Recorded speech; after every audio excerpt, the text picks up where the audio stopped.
awesome I buy this matcha.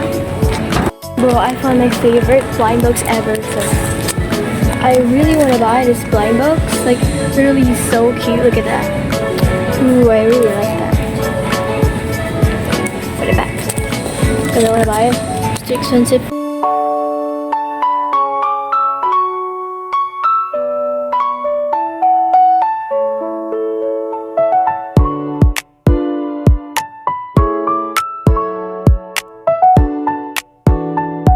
Okay, so I ended up not buying it, so because it's too expensive, so I'm not buying it.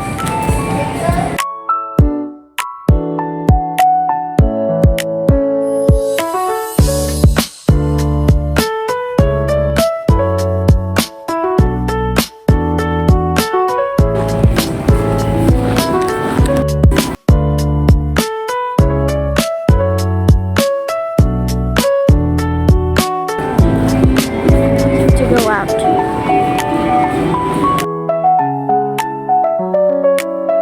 After already exploring, like, I didn't found something like so delicious. I found something like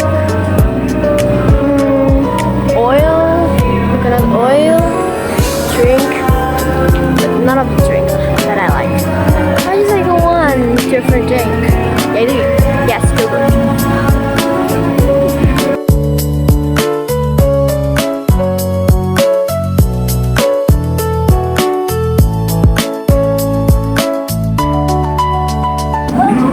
What should we buy now?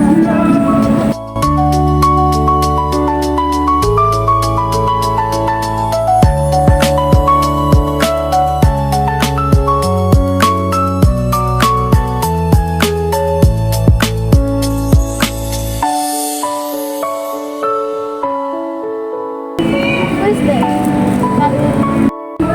Should we buy this or this?